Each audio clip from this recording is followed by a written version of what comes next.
వాళ్ళకి కాన్ఫిడెన్స్. దావోస్లో ఒక పారిశ్రామికవేత్తని నేను కలిసాను, మన ఆంధ్ర రాష్ట్రంలో పెట్టుబడి పెట్టాడని.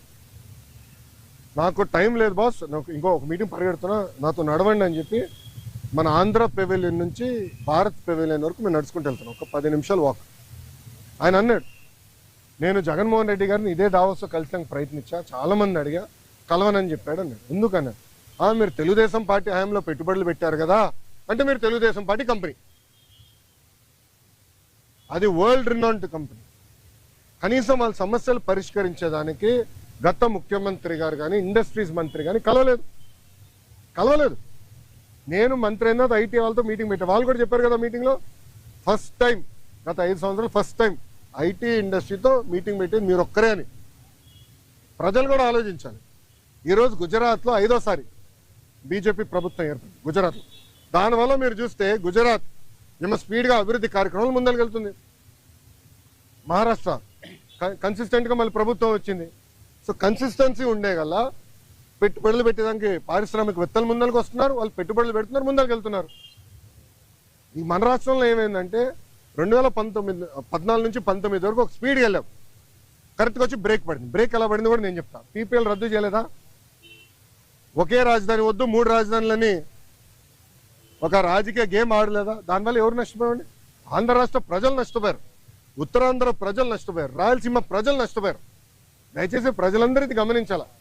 అందుకే మన ప్రధానమంత్రి గారు కానివ్వండి, ముఖ్యమంత్రి గారు కానివ్వండి, నేను కూడా నా స్పీచ్లో విశాఖపట్నంలో మళ్ళీ ఎన్డీఏ కూటమి గెలవాల్సిన అవసరం ఉందని చెప్పాను.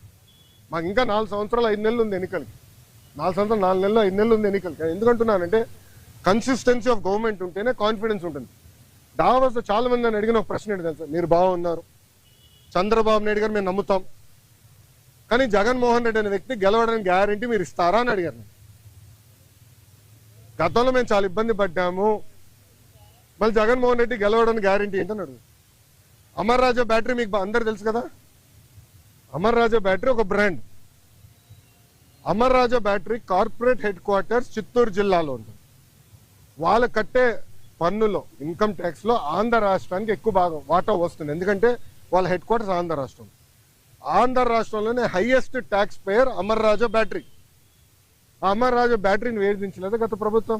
ఇదే కోడిగుడ్డుని అడుగుతున్నా, నువ్వు వేధించలేదా? సైకోని అడుగుతున్నా, నువ్వు వేధించలేదా? లేబర్ రేట్ చేయించావు, పొల్యూషన్ రేట్ చేయించావు, అది మా సొంత జిల్లాలో ఉంది. 30 సంవత్సరాల నుంచి మా జిల్లాలో ఉంది, ఒక్కరికి లెడ్ పాయిజనింగ్ అవ్వలేదు స్వామి 30 సంవత్సరాల్లో.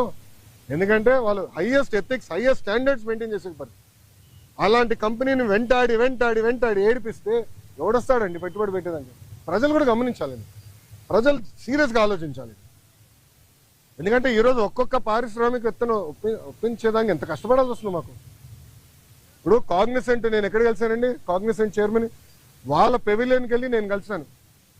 ఒక మంత్రిగా నాకు అవసరమా వేరే వాళ్ళ ఆఫీస్కి వెళ్ళి కలిసి? నేను వెళ్ళా, ఎందుకు వెళ్ళా? మన పిల్లల కోసం నేను కమిట్మెంట్ ఇచ్చా, వాళ్ళ కోసం వెళ్ళాలని పెవిలియన్కి వెళ్ళా. త్వరలోనే మంచి న్యూస్ కూడా వస్తుంది, ఉత్తరాంధ్ర విశాఖపట్నంకి వస్తుంది.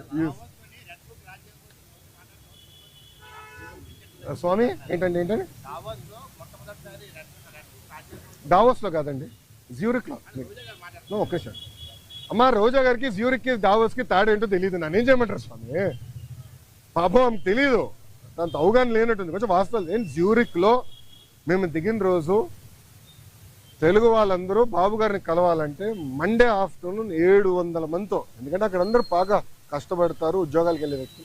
మండే ఆఫ్టర్నూన్ 700 మందితో మీటింగ్ పెట్టుకుంది. అక్కడ ఒక అతను నాకు ఎత్తాడు, చూపించాడు పేపర్, అన్న రెడ్ బుక్ గురించి మాట్లాడు అని చెప్పాడు. అతనికి సమాధానం చెప్తూ నేను మాట్లాడా, దావోస్ నేను మాట్లాడా. రెండోది మళ్ళీ చెప్తున్నా, రెడ్ బుక్ గురించి ఎందుకు వాళ్ళు భయపడుతున్నారు?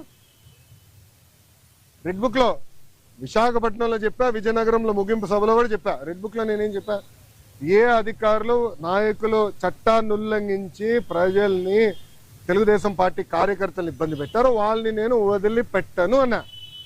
ఎందుకు భయపడుతున్నారు స్వామి?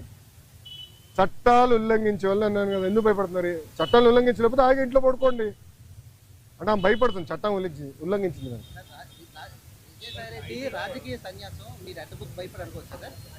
అది ఆయన నడితే బాగుంటుంది కదా సార్, నాకేం తెలుసు.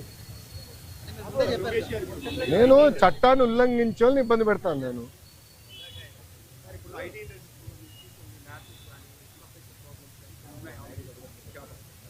ఆల్రెడీ ప్రభుత్వం కూడా ఇన్సెంటివ్స్ ఏవైతే ఇస్తామని అప్పుడు గతంలో పెండింగ్ లో ఇది ఎప్పుడు క్లియర్ చేస్తాం అంటే కొంతమంది ఇప్పుడు ఆల్రెడీ మీరు కొత్త కంపెనీ ఎస్ అన్న ఇప్పుడు నేను ఆల్రెడీ వాళ్ళందరితో టచ్లో ఉన్నా. వాళ్ళు అడిగిన బేసిక్ కమ్యూనిటీస్, ఇప్పుడు బస్ అడిగారు, స్ట్రీట్ లైటింగ్ అడిగారు, ఆ బేసిక్. దాని తర్వాత రాత్రి మన మొబైల్ పోలీస్ యూనిట్ ఉంటే బాగుంటుంది అన్నారు. అవన్నీ మనం ఏర్పాటు చేసాం. ఇన్సెంటివ్స్ విషయంలో కూడా నేను